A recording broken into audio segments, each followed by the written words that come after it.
Next question, Red Auerbach. Was there a shoot where Dutch said something like, I enjoyed the business better when the wrestlers were in the locker room and the marks were in the stands?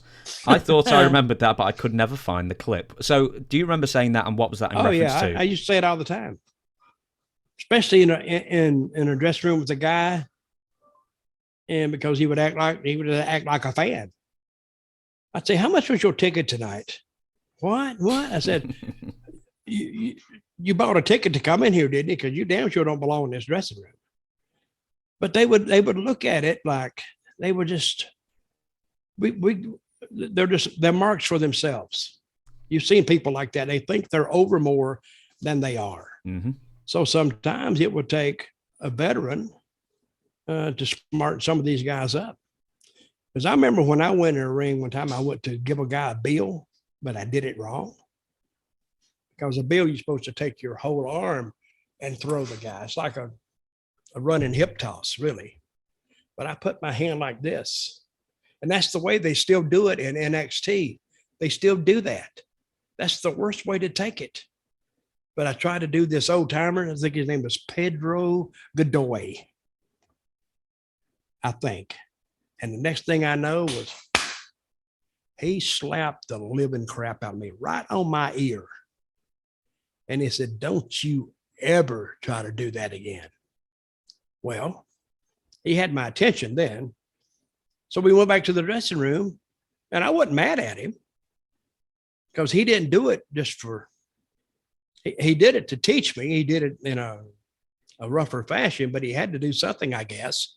And he told me, he said, I didn't mean to do that. He said, but kid, you don't do it like this.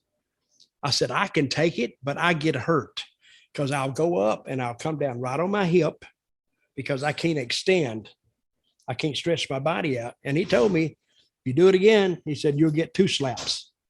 And guess what? I never did it again. Mm-hmm. He taught me a lesson because sometimes it takes a little whack from the big papa dog out there for the little pups to get in line. And I got in line that day. With the saying, I enjoyed the business better when the wrestlers were in the locker room and the marks were in the stands. Now, is this something related to the fans think we're not really hurting each other, but now we are? That kind of thing. No, it's actually intended for the dressing room. Because I've been in the dressing room and they look like they just showed up from a job and went right into the dressing room. They're like part-time wrestlers. How many times have you heard a guy call himself, I'm a pro wrestler? Well, he may have done it, but he's not really a pro wrestler. He is, but he's not.